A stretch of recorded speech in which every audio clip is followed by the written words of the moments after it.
everybody. We are live. What you want to tell them? This should be my workout song. So, hey, everybody. Come on in. Come on in.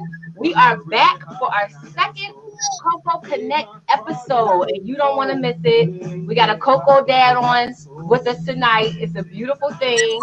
They're not unicorns. They do exist. And we are listening to Aloe Black, the man. Y'all remember Aloe Black? Aloe Black. Come on, everybody. Come on in. I won't sing for y'all. I won't. You know what? Let me take it. Sing a little bit. Hey, Kia G. What's up, Kia G? Go ahead and tell. What you want to tell them? I'm the man. I'm the man. I'm the man. Yeah, this is the jam. We got a special guest for y'all tonight. So you want to hang tight with us. Hang tight. We're going to get into it. Just want to allow some people to come in. Hey, everybody. It's Alexia, your Coco Mom Evolved. So how y'all doing today? How are you ladies doing today? Doing good. Today was a good Monday. I know. Happy International Women's Day, ladies. Yes. Happy International Women's Day. I am so glad to see you ladies. So glad to check in with you tonight. I'm so excited about tonight's conversation. Do y'all see my Coco Bobby Ball hat? I love it. Absolutely. Love it. And I see the shirt too. Oh, yeah, look. Yes. Yes, Coco Mom Apparel. Coco Mom. This Coco Mom Apparel is brought to you by Coco Life Black. Right. Visit our site now. No. All right. So, ladies, I'm so excited about tonight's conversation. And for those of you who are catching the playback, you're going to be so glad you did. Before I hand it over to our hostess with the mostest tonight, I just want to say hey to everybody who's on and give us each a chance to introduce ourselves. So I'm Alexia, your Coco Mom Evolved. I'm Elle, your proud Coco Mom. And I'm Monica, your healing Coco Mom. I know that's for healing. Yes. Healing is a resting place, I heard. That's right, it is. All right, Miss Kia. Yes, happy International Women's Day. Shout out to all the women who are making history, creating history, from the youngest to the oldest. We just appreciate you so very much. So, as we get into tonight's conversation, this is definitely one. I want you to tag your people in this, ask your people to join, because we are going to be having a conversation about co-parenting. Co-parenting Chronicles is the topic for tonight. We want you guys to tune in. We want you guys to drop your questions in the chat right there. But I also say just a little housekeeping. Sometimes it does take there's a little delay from when you drop your question in the chat and then when we see it on this side. So just give us a minute while we get it. Keep putting them in there because we will absolutely get to them. But just want to make sure that you know that we're not ignoring you or anything like that, right? I don't want people to be like, they didn't even answer my question. Okay. So nevertheless, I'm going to hand it over to Anika to introduce our guest for today. Thank you, Alexia. Thank you very much. So our guest on this evening, Kenji L. Jackson. He's an author, a fitness coach, and fatherhood ambassador, and is the proud owner of BKS Youth and Family Wholeness Services, which began in 2006 when he decided to leverage his 15 years experience working as an educator in the Baltimore County Public Schools. It was out of a deep urge to do more that Kenji stepped out on faith to offer services that would have a greater impact in the community. Woo! Yes. Woo! Look at him all laid back. Yes. Welcome. I'm here for me. It's a yes. Y'all sure know how to make a brother feel special. Yes. You the man. What can we say? Hi, ladies. Good evening. evening. Good evening. Happy International Women's Day. Thank you. Yes, thank you. Although I celebrate women every day, but you know, on today, as they say out here, on today, Right. all right, we're going to celebrate you even more. Oh man, we really appreciate that. We really appreciate that. So what I'm going to do before we get into like our formal questions and things like that we have, one, let me pause for a minute and say, hey, to everybody who's tuning in, you are here. You're in the right place. A Coco Connect conversation brought to you by CocoLife.Black. And we are having a conversation with Mr. Kenji L. Jackson on the Chronicles of Co-Parenting. So before we get into the conversation, though, I'm going to play a game with you. Do you like games? I hope you like games. No, okay. All right. It's fine. It's fine. Let's go. You're safe here. Today's a safe place. This is a safe place. So the game is actually one that we got from our sisters over at the Legacy Podcast, which I supported as well. And it's called Could You Live Without? So what's going to happen is I'm going to give you two options. You have to pick one that you can live without. Okay? Okay. All right. You ready? The first is, could you live without toothpaste or soap? I can live without soap because I can use the toothpaste as soap. Oh, okay. Even with all the gym stuff. Oh, we'll come back. Don't worry about it. Don't worry about it. It takes a long time for me to stink, so I'll stick with the toothpaste. Okay. I got you. Okay. So since we know that you are into the health and wellness sector and fitness, could you live without your wingtips or your dress shoes or your sneakers, your running sneakers? I could live without my wingtips because these days we rock sneakers with suits. That's so true. That's a good point. Yeah. That's a really good point. Okay. All right. I see you. All right. Now, could you live without rap or hip hop? Oh, you tried to get me on that one. I could live without rap. I can't live without hip hop. Ah, okay. I'm with you on that one. Let me survey real quick. What about Anika? Can you live without rap or hip hop? I can live without rap. Okay. L, rap or hip hop? Same. I can go without rap. L, Coco Melon or Elmo? Say no. Okay, we'll come back to it. I can do without Coco Melon. I know. All right, last one, Kenji, and this is inspired by the All-Star game yesterday. Could you live without Team LeBron James or Team Kevin Durant? I could live without Team Kevin Durant. Oh, sorry, y'all. Sorry over there on the East. Well, we on the East, but sorry. Sorry, y'all. It is what it is. He has spoken. It is what it is. That's a good one. Look, Kenji, Kia Green of Candid Convos with Tia Kia is saying hello and welcome to you today. And they are a friend of the show with one of our Coco Mom, CBT Coco Mom T, who could not be with us today because she's over hosting another show. But I think one of your colleagues and your bro friends was on their show before too, which is how we got introduced to a lot of the dope work that you are doing. So thank you so much for playing the game with us. I'm going to hand it back to Anika to kick us off. Thank you, Alexia.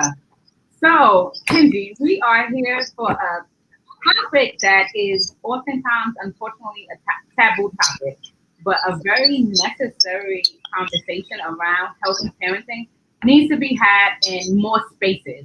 And so we're going to get right into this because we only have about 25 minutes.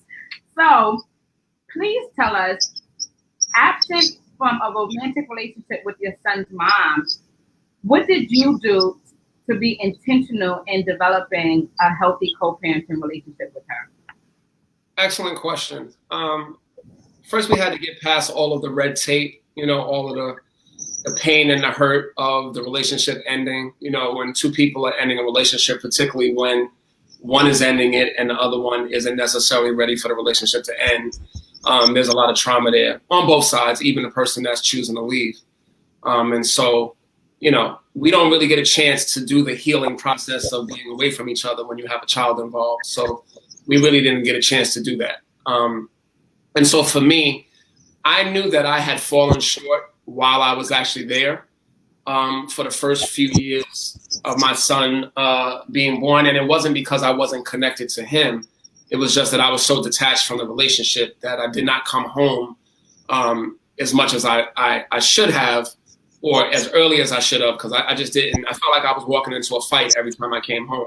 So I would try to stay out as late as possible. Now, once I got there, I was all into my son because it felt like it was the only ally that I had in the house. But I wasn't there like I should have been. And I knew that. So I knew that there was a feeling that once I left, I wasn't necessarily going to be as vested as I should have been. And I needed to prove not just to her, but to myself, and also for the sake and benefit of my child, that I needed to be present. And so for me, it wasn't enough to just be a good dad or a great dad, or just do the necessary things. I had to go above and beyond for me. And my son requires that. He deserves that. He needs that. And so that's what it was about. It was about showing his mom that I was here, and that regardless of the hurt or any discussions that we had that were less than pleasant, when it came to our child, I was committed to us working collectively. I didn't want a situation where we raised him separately and did things separately, because with our child being on the spectrum, he has autism. You know, if you know anything about that, every day is an experience. And so there were certain things that I knew Kaden was going to experience that I did not want to experience without her.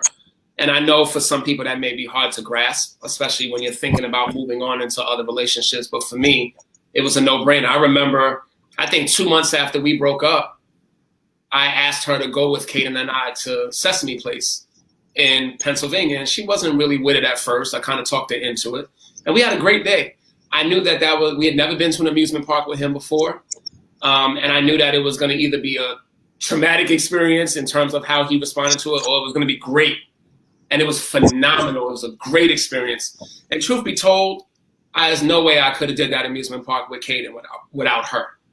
No way. The way he was all over the place. He was really young at the time. I think he was 5 or 6. And he's trying to get on the big kid rides and adult rides. And he just knows no fear. So it was good that we were both there to kind of offset each other and take turns. Because at that time, he was definitely a handful.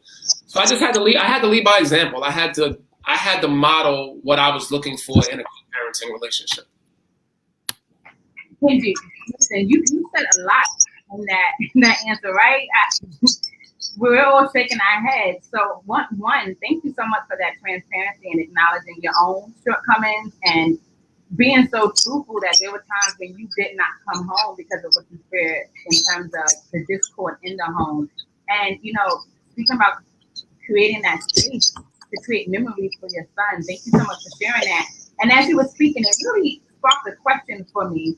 So in your experience, you had to be intentional to step up.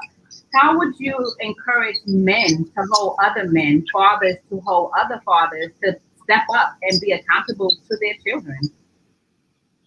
I grew up under that ideology of it takes a village. And so when you mention that, that's how I operate. I have a small circle. I know thousands of people, but when I talk about my immediate circle, it's pretty small. I'm part of a brotherhood that was established at Morgan State known as TTC, the Men of Tenacious, Talented, and Capable. And it's 30 of us, 30 plus of us. And we keep each other accountable. There's no such thing as not doing what you're supposed to do. And if we find out or we hear of such a thing, we handle that. Like, we get on a call, we individually speak to that brother and let them know, hey, what supports do you need from us? What's really going on? But not fathering your child and not being present, unacceptable, period. And I feel like if we had more of that in pockets of our communities, then it would make our communities as a whole stronger. I'm not going to get into who's more important. I think moms and dads are equally important and to raise their children. But I feel like when fathers are missing from their children's lives, it sparks a vicious cycle that's kind of hard to break for those children and your children's children. And you can see it in relationships that are had when it comes to women, you see it in relationships when it comes to men. And so I think that it's vital that we're present. And I think that we have to be willing to fight to be in our children's lives, especially in situations where there's some roadblocks there, for lack of a better term. And it's also about knowing your rights, knowing what you need to have in place if you're ever in a situation where it's a custody battle and things like that. But just laying down and saying, okay, you win, that's not okay. Like, you have to fight for your child. You have to know that even though it's painful while you're going through it, if you stick with it and you have all your ducks in a row and you're doing what you're supposed to, in the end, everything should work out. We hope and we pray that it works out. You got to at least fight. And we gotta hold our brothers accountable. We got to do better at supporting them as well, and not assuming that because a man has a child, he's ready to be a father. Okay, I gotta jump in here on this one. And first, just to acknowledge the maturity of which you speak. You can tell that it's not just by your experience, but you have internalized and taken this seriously, this co-parenting journey, this parenting journey, this fatherhood experience. And in our community, especially the Black community, I agree, we do need more of that sense of presence. I got a shout out again. It was TTC, right, at Morgan State. Listen, this is not a shot or anything against the amazing fraternities that are out there, the Divine Nine sororities and all of that. But I absolutely want to lift up a group of men who chose to and decided to come together for the specific purpose of advancing each other in this particular way. Like, that's a huge blessing. So you got some feedback here. Shout out to Felicia Clark. She says, hello from Southern Girl Floral Shop and Herbal Spa. Thank you for joining us. And wow, very reflective, honest, and candid. And she commends that. Thank you so much for that. Kia, glad you mentioned it as far as the detachment. So often we try to stay together for the kids, but cause more trauma and hurt trying to make it work when we know it's done. So thank you so much for that, Kia. And we know Kia is what do y'all call Morganites? What do y'all call? Morganites. See, Kia, I had the language down. That was going to be my alma mater, but I ended up going to what do they call it? Not a HBCU, but what do they call it, Anika? HW. A PWI? Yeah. There you go, PWI. That's where I went. We still love you. We still love you. Right next to you. Right, that's right. We holding it down. We was repping y'all out there though, best we could. Anyway, that's for another conversation. But my thought immediately went to, as you were talking about the accountability piece. I myself, just a transparent moment, I struggled with the whole co-parenting with my daughter's father. I felt like, we just could not connect. I felt like we were divided even when we were together. And so I struggled with resentment. And so I think not in the most egregious of ways, but I know there was a part of me that kind of resented what he had did. And so I pulled back and I withdrew a lot. So while I do appreciate you, speaking out as a dad and as a father, from your point of view, right, as a dad, or maybe some other fathers that you've spoken with, how important is it for us as moms as well to try to release that chip that may be on our shoulder as soon as possible so that we can get to the beauty and the blessing of raising this child under these circumstances? It's a good question, but I think it's such a deep question because a lot of times the trauma that you speak of and the detachment in many cases isn't even just from the moment. When you are not reflective, and when I say you, I just mean people, all right?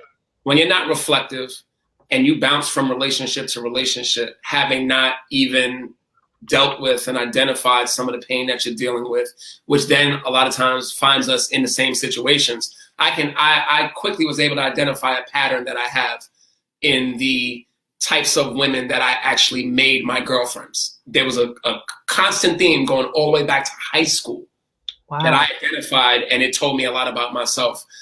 And so, being able to reflect on not just what you were put through, but what you did to contribute to it, right? There are certain circumstances where we could say that all of the blame lies in one direction. But the reality is, even if it's in the choices that we make, we have some culpability for what it is that we're in. And so your question was, how do we release it? You have to first identify that there's even trauma there, or even that there's a problem. Because what I've learned is that when you've been through something long enough and you haven't addressed it, it changes who you become, and you start operating out of that space, but that space becomes normal. So in your mind, you're good, right? Because you operate like this every day, not even realizing that you're walking around with this huge monkey on your back, and you can't even identify that it's there because you've just been walking around with it so much that you're used to it. So first thing you got to do is be able to identify like what it is that you're feeling and what it is that you're going through. And now we can start looking at how do we fix it. And you talked about the village. Like, I think it's really important who you surround yourself with. Because if you actually surround yourself with friends who are going to co-sign some of the foolishness that you put out there and not hold you accountable and say, look, sis, I feel you and I understand, but this is what we need to do for everybody to be okay in this. You first, and then everybody else. Then it's like, who's going to hold you accountable when you got people around you telling you that what you're doing and the way that you're functioning is okay? Yeah.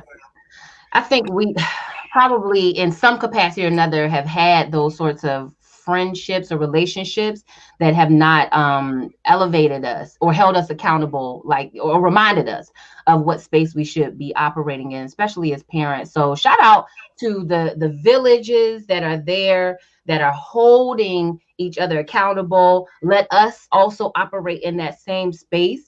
Because again, we have enough coming against us, right? Pushing on us from the outside. We need to be strong on the inside. And the only way we're going to be able to do that is, like you said, understanding the trauma, identifying it so that you can release it. And then even if you could, if this applies, talk about like, what were some of the steps that contributed to that? Like I myself I know that in our community, I think it's kind of shifting a little, but we were very much so against like professional support, professional help, therapy, counselors, things like that. Raise your hand if you've been in therapy or, okay, there we go. We believe in it. We believe in it for those of you who are listening in, tuned in. We are here with Kenji L. Jackson. It is a Coco Connect, and we're just getting into the blessing of healthy co-parenting. So for you, Kenji, is that a part of your story, or, as it relates to professional support and counseling and therapy?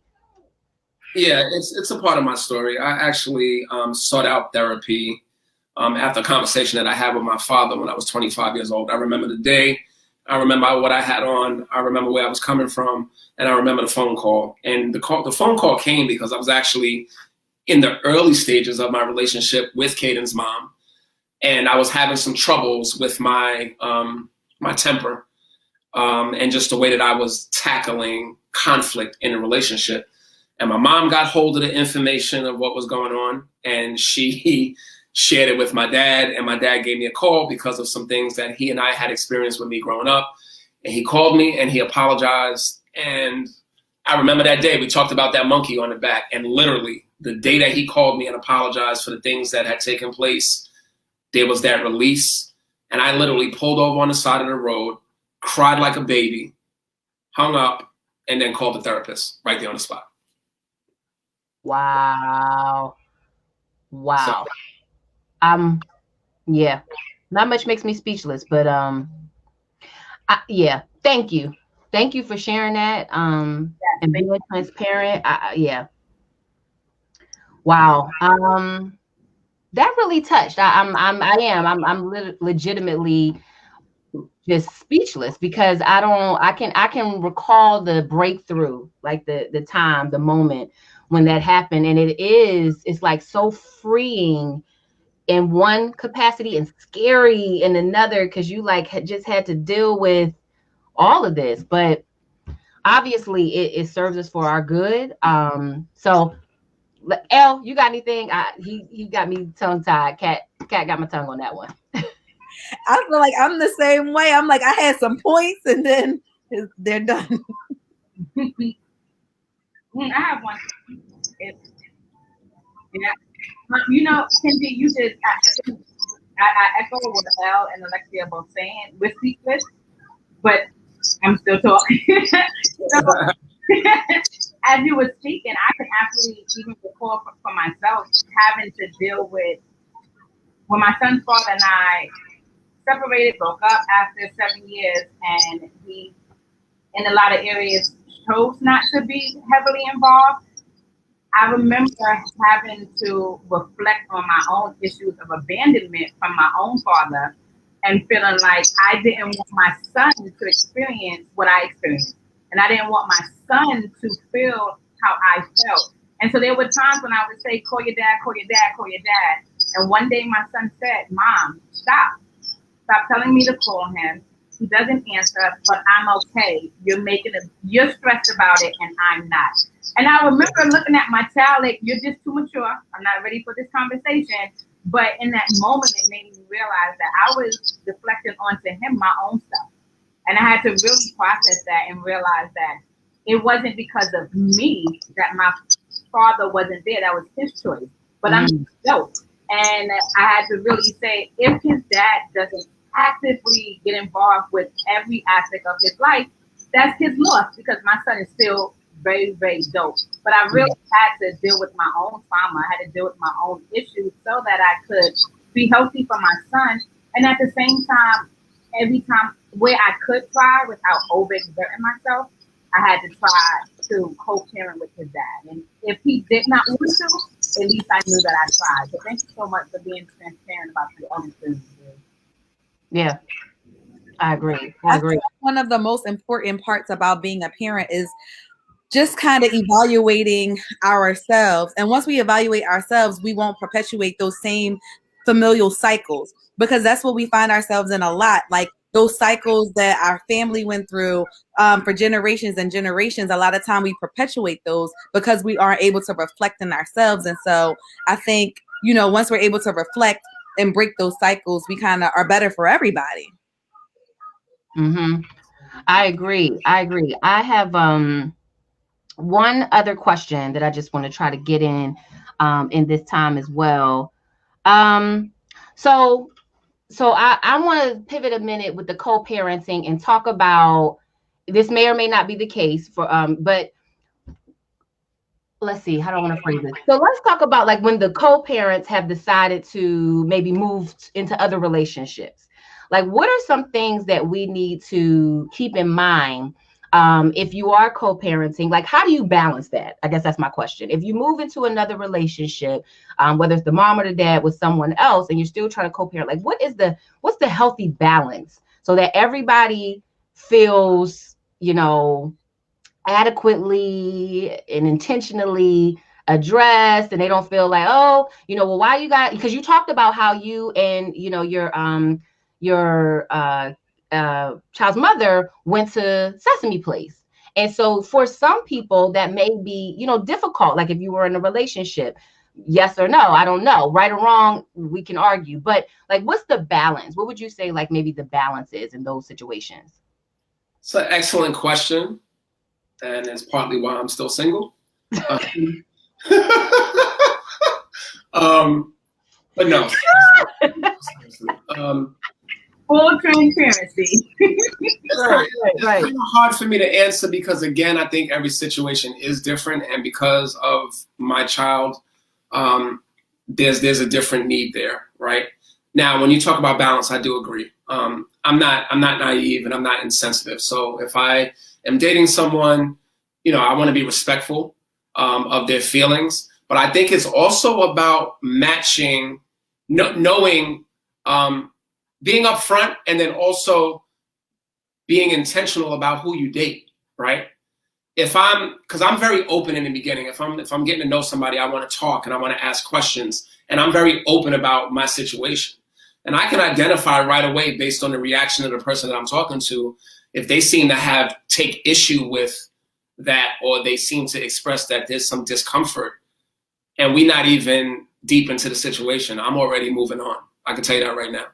Mm-hmm. Because I will put the balance in play. Kayden's mom and I have actually talked about that, and we know that when that time comes, there will be certain things that will not necessarily happen the way that they do now.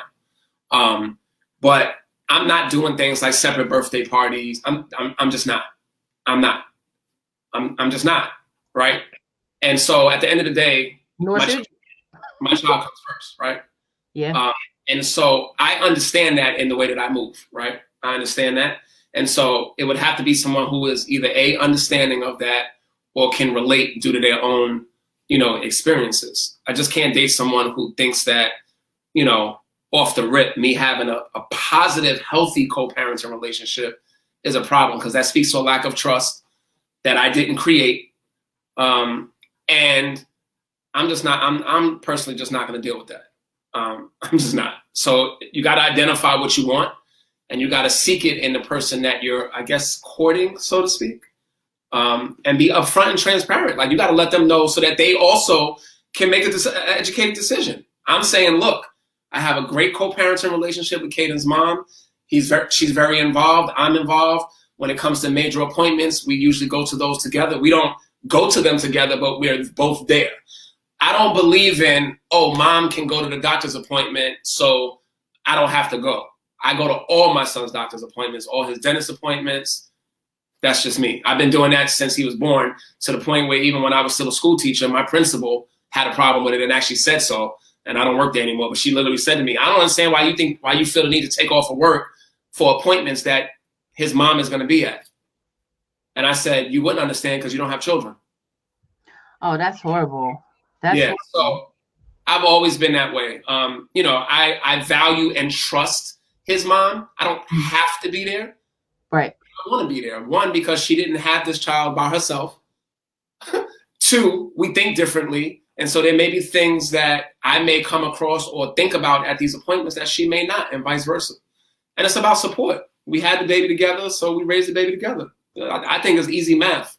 Maybe I'm naive, but can you say that for people in the background? Right. Say it again for the people in the back. For people in the back. Where in the back? Sound like you said something about it's easy math. 1 + 1 is 2. Look at. Wow. So that is for the co-parenting, the single parents co-parenting, the married parents co-parenting. I would like everyone to understand that it takes two to tango, and it would be great for the mom and the dad to be able to, where that exists, where that is possible, to be able to, exist in that way. Because that's if I could, I know we're pressed for time, but I want to say that part of the problem is the examples that we see, right? We got way too much stuff on reality TV, and a lot of times you don't get to see. Now, I'm gonna be honest with you. I know of positive co-parenting situations. Mm-hmm. I do, right? Mm-hmm. I'm not saying that all of them. I also know of some that are really, tragic and traumatic and really rough right now, and I'm praying for my brothers. But I know people that are in cohesive, fluent co-parenting relationships. Unfortunately, when you turn on the radio and listen to some of the music, and you look at all of these love and hip hop shows, and I watch them because it's entertainment, but also I just get to see a glimpse of things that go on. But when the examples that you see are these toxic situations with people cussing out their baby father and their baby mother and ragging them on social media, and you see that sometimes becomes entrenched in your psyche, and you think that that's the way it's supposed to be. So then when you see a situation like mine, which was hard work, I want to be clear about that. It didn't just happen. You think that it's something special. It's not. This is what it's supposed to be. And I'm also smart enough to know that in certain circumstances, it's just not always possible for it to happen. And it could be a lot of factors. Mm-hmm. Bottom line is it has to be a willingness on both parents to put the child first. I can't speak for Caden's mom, but I can tell you that when I left, she was not happy. She did not like me, and she did not like me for a long time. So it was very hard for her to even think about being open to the things that I was trying to create in terms of co-parenting. Mm. But over time, and because I was consistent and I was unflappable, it took for me to leave to actually become a man. And I said, look, I'm going to be there for my son, and there's no way I'm going to allow you to change that, period. And then I had to model what I wanted. and it's great. And I also know as quickly as it's great, it could change. And so we got to be consistent. We got to talk. We work well together as parents, and our child is thriving in ways that I never thought were imaginable because of the structure that we put in place. So we would be foolish to allow anything to change that. I'm so glad you said that. Well, all of those things. And I have to agree here. Let me find what Kia said. I agree, Kia. We're going to have a co-parenting support group seminar or something for the younger and older or whatever population, everybody. Agree, it's the consistency. Now, Felicia said something that I really appreciate. You're not naive, you're healthy, right? This is what we do. And this is what we need to continue to uplift, because I agree, Kenji. I know a couple positive and progressive co-parenting relationships. I'm a product of one, where both parents were married before. And I always tell this story, and Nika and Elle have heard it 1,000 times probably, but I always tell this story about, I think I told you too, but anyway, I always tell this story about how I was, dating this guy in college. We came home. It was a bowling party with my family. And I'm introducing everybody. I'm like, oh, hey, this is my Aunt Gwen. And he's like, oh, okay, is that your mom's sister? And I'm like, no, that's my dad's ex-wife. And then I just kind of move on. And he's like, wait, I'm sorry, who? Because it was that I grew up. She was my aunt. I call her aunt. She's still alive today. My mother passed away almost 3 years ago. She was in her obituary as a close friend and everything, because that is, but I too had to say, I'm not naive. I get it. But it can happen when the effort is put in on both sides and the kids become, the primary reason for that. So I just want to thank you for shedding light on a current example, so that for people who are trying, that this is like hope too, right? For the guys or the women who are trying, like, this is some hope that it can happen. Like you said, it does take work in that. So I don't know. Kudos, shout out to you, and thank you. What you wrote in on. Any final questions, Anika? I'll kick it back to you. First, I don't think that's how that saying goes, but baby, hold on, man, it's something different. But no, listen, Kenji, I think if I had to take away, I took away a lot. But if I had to summarize it, you said this isn't special. This is what it's supposed to be. Right? And I think when we really hone in on that and let that resonate within us, is to understand, let's not glorify single parenthood, but let's begin to glorify in our community and in our culture what a healthy environment looks like to support the development of our children, because our children are the future, right? We say that so cliche, but it is a reality, it is the truth. And if we're not cultivating and imparting and developing and supporting our youth and being great role models for them, not just professionally, but personally, then we're doing a disadvantage, and we can't be upset for what they will do in the future. So thank you so much for that. And I'll just ask you, do you have any final words? Sacrifice. A lot of times we move out of emotion. And when I say we, I say men and women. We move out of emotion, we move out of feelings, we move out of hurt. And it clouds our judgment on what's important and what's the priority. And the priority is the child.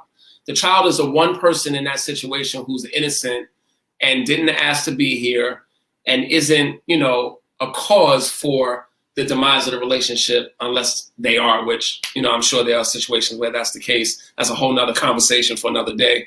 But you have to sacrifice. You have to be willing to put that hurt to the side and just do what's right for the child and not use the child as a pawn. And I have to say this for anybody that's watching, anybody that's listening. If you are currently or have used your child as a pawn, whether you are the father or the mother, I promise you, when your child finds out and figures out what's going on, the type of vitriol that you're going to experience when that child realizes that you were the one that was causing the divide between them and their other parent, it's not worth it. I promise you, I've seen it too many times. Don't use your child as a pawn. It's not okay. It's not okay. And it's borderline abuse. It's abuse. When you fill a child's head up with things that are not true to make them dislike the other parent, that's unacceptable. Unacceptable. And it will come back to you, promise you. You know, I'm a social worker. When you throw around that, when you say abuse, my ears perked up a little. Listen, everyone, it's abuse. We come after you. But Kenji, you know, thank you so much for joining us on this necessary conversation. Listen, on behalf of me, my co-host, Coco Life.Black, you are a dope dad. And I really want to give a shout out. And it may sound weird to you, but I really want to acknowledge even a post you put up today on Facebook where you put a picture of your son and just sitting and watching him on his Zoom meeting and talking about his diet. But you spoke about how it's probably not a big deal to y'all, but to me, I'm in awe. And it is a beautiful thing to watch a dad not just spend time with their son or their daughter in front of the television and not just have them there and consider it time, but to be intentional in how they engage their child, to be intentional and so excited and in love with their child. So thank you for being a representation of what fatherhood looks like. Thank you for being intentional to contribute to the community, to uplift other fathers, to educate other fathers, and elevate other fathers. So please tell listeners, where can they find you? You can find me on IG at Coach KJax _BKS Fit, BKSFIT. Also, I'd be remiss if I didn't shout out my fellow dope dads. I had the pleasure of joining the founder of Dope Dad 101, Mr. Stephen McGill, which is how we actually ended up connected. And him, along with Glenn Morning and Sherman Barksdale, the four of us have formulated Dope Dad 101. And we are out here in the community trying to help change the narrative about the absence of Black fathers and also support fathers that need the support. So I couldn't do this show without, shouting them out. I wanted to wear my Dope Dad 101 shirt, but I wear it all the time. Steven got to get me a new shirt so that I can have some flavors. But those are three dope individuals that, again, they help make me better as a man. So who you surround yourself with is important. And so you can find me on IG. You can also find me at my website, which is where you'll find general information about me, as well as if you wanted to order any of my 3 children's books, and my 4th children's book, which is an autobiography, will be out around Father's Day. And that website is www.B as in boy, K as in king, S as in Sam, wholeness.com, bkswholeness.com. And right there, one-stop shop, everything you need to know. Fitness, education, fatherhood, and my books. Well, thank you for that. And I'm just going to shout out, thank you guys for tuning in to Coco Life.Black. Or if you don't know, you're about to know, where you can find us is www.cocolife.black. Yes, that is the domain name, .black. They do exist, which is also the same name you can use to find us on Instagram as well as on Facebook. That's right. That's Black is the domain. So, Kenji, thank you so much again for joining this conversation. To everyone watching, thank you for joining Coco Connect. And until next time, stay with us as we continue to support women, bump, and beyond. Bye. See y'all.